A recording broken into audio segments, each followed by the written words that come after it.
Bismillahirrahmanirrahim. Assalamualaikum warahmatullahi wabarakatuh.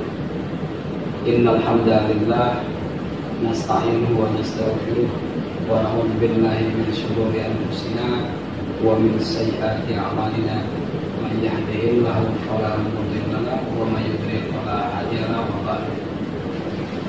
Allah berfirman di dalam Al-Qur'an, alladzina ya'kuluna riba la yaqumuna illa kama yaqumul ladzina yatakhabbathu asy-syaitanu minal mas.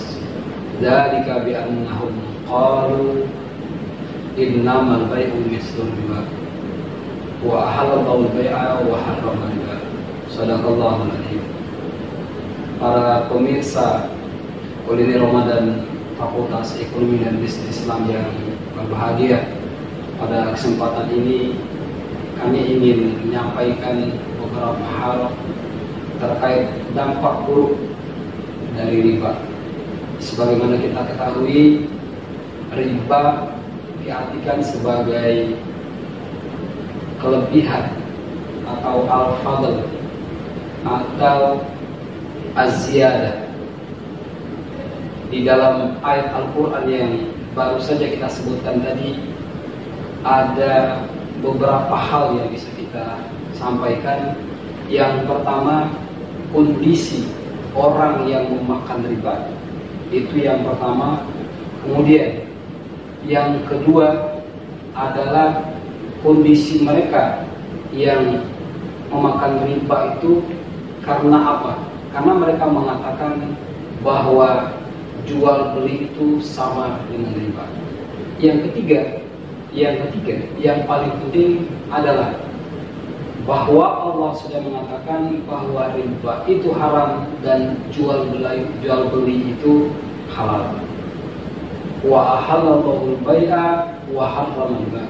Allah jelas mengatakan di dalam Al-Quran bahwa riba itu haram, yang halal adalah jual beli. Kita akan mencoba untuk menjelaskan dampak riba dalam kehidupan kita sehari-hari yang kita sering temui di dalam masyarakat kita, yang begitu sengsara, terlilit hutang dan lain sebagainya, dikarenakan terjerat oleh hutang dengan prinsip ribawi. Kita sampaikan saja misalnya satu ilustrasi. Ada seseorang yang meminjam uang. Seseorang itu bisa siapa saja, bisa minjam kepada pribadi atau kelompok atau bahkan lembaga keuangan yang memakai sistem ribawi. Maka berlakulah di situ bunga. Kalau minjam misalnya 10 juta, maka berlaku bunga 10%, maka total yang harus dikembalikan adalah 10 juta, 11 juta. Nah, tentu bunga yang diberikan oleh lembaga keuangan atau perorangan kepada yang meminjam uang tersebut memberikan beban-beban yang lebih besar. Baik itu peminjamnya adalah seorang pengusaha ataupun seorang pedagang. Ilustrasinya bisa kita gambarkan, setelah uang itu dipinjam dengan bunga yang 10% itu, maka pihak yang meminjam atau pihak pedagang ataupun produsen akan terbebani untuk mengembalikan lebih. Kelebihan dari bunga riba itulah, atau kelebihan dari riba itulah yang nantinya akan menjadikan seseorang, baik yang memberikan pinjaman ataupun yang meminjam, yang seakan-akan mereka yatakhabatu syaitan minal mas. Mereka seperti kerasukan setan, seperti orang gila yang kerasukan oleh setan. Apa bentuk nyatanya? Bentuk nyatanya karena beban hutang itu, kalau dia seorang pedagang atau produsen, maka mau tidak mau dia harus menjual barang yang dia jual dengan harga yang lebih mahal. Maka COGS-nya, cost of goods sold, itu harus lebih tinggi. Karena apa? Di samping dia harus mencari keuntungan, maka di sisi yang lain dia harus membayar beban bunga yang dilakukan oleh tempat dia meminjam. Nah, kalau COGS-nya tinggi, maka yang terjadi adalah inflasi. Inflasi artinya kenaikan harga menjadi tinggi, dan itu membebani masyarakat secara keseluruhan. Masyarakat atau rakyat jelata secara keseluruhan. Akibatnya apa? Bagi masyarakat secara keseluruhan, akibatnya adalah daya beli mereka pasti turun. Jadi purchase power parity mereka akan turun, daya beli mereka turun.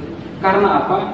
Karena beban harga yang tinggi itu, uang 3 juta seharusnya cukup menjadi tidak cukup, karena harus dialihkan pembayarannya atau penggunaannya kepada pembayaran bunga dan riba tersebut. Nah, apa yang terjadi? Apa yang akan dialami oleh para pengusaha ataupun pedagang ataupun produsen tadi ketika itu yang terjadi? Maka penurunan penjualan. Barang yang mereka jual akan turun karena tidak ada yang membeli.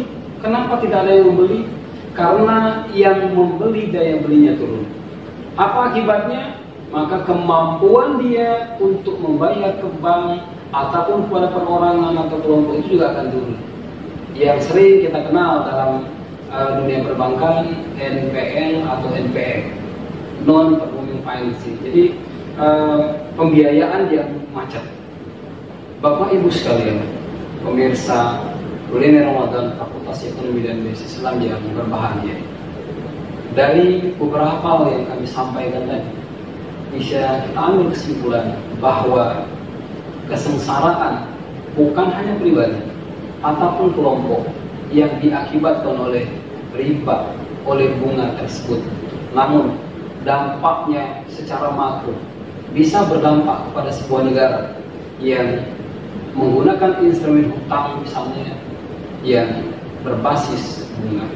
Maka yang akan dialami oleh orang yang berhutang atau orang yang memakan harta berdasarkan oleh riba tersebut adalah akan dihadapkan kepada kekurangan-kekurangan dalam ekonomi, tergantung dengan yang meminjamkan dana dan lain sebagainya.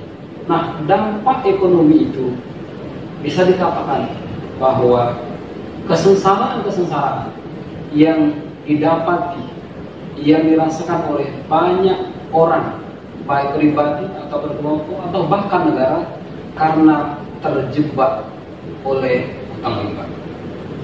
Saya kira itu yang bisa saya sampaikan dalam kesempatan yang berbahagia ini. Lebih dan kurang kami sampaikan mohon maaf yang sedalam-dalamnya. Selamat menunaikan ibadah puasa dan selamat berbuka pada hari yang ke-9 ini. Terima kasih. Wassalamualaikum warahmatullahi wabarakatuh.